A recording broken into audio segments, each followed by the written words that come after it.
Hi there.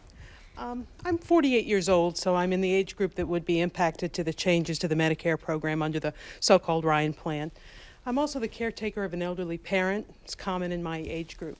How can I be certain that Medicare will be affordable for me when it comes time for me to retire, especially considering I've been paying in for 30 years? Right, I'm the Ryan guy. So I guess I'll answer the question. A few facts that are not in dispute.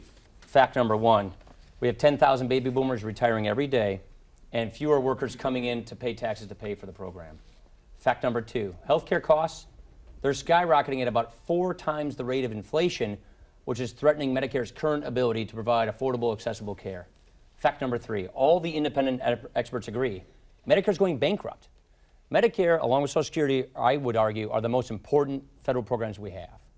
And so what we want to do is save and strengthen the program. Here's what we say.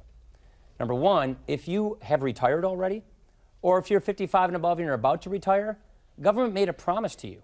We should keep that promise. So we say, don't change the program for anybody above the age of 55. But in order to be able to do that, in order to cash flow that promise, prevent that bankruptcy from hitting my mom who's on Medicare, you know, my mom and I took care of my grandmother when she was Alzheimer's on Medicare. This is very important to me personally as well.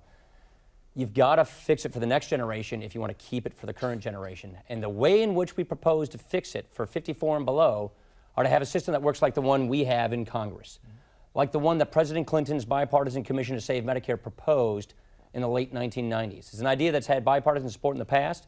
It's called premium support. It works just like Medicare Advantage today, Medicare prescription drugs, Medicare supplemental.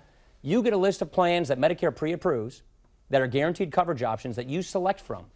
These plans compete against each other for your business, and then Medicare subsidizes that plan based on who you are.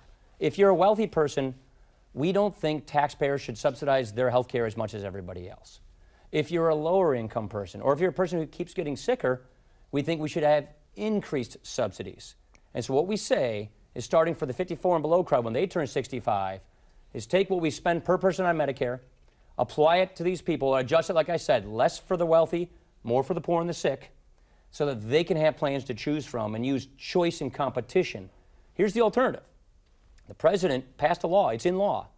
Obamacare. I know people don't like being called Obamacare. The current health care law raids $500 billion from Medicare to spend on this new health care law. And then it puts a board of 15 unelected, unaccountable bureaucrats in charge of cutting Medicare for current seniors through price controls, which will lead to providers dropping care, which will lead to rationing, which will hurt the actual program for current seniors. We repeal the rationing board. We repeal the raid of Medicare. We think Medicare funds should go to Medicare, not other programs. How many times have you heard this on Social Security? And then we save it for the next generation so that we can cash flow the promise and keep it for the current generation.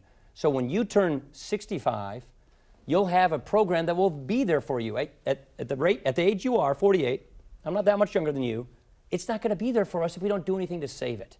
It is going bankrupt.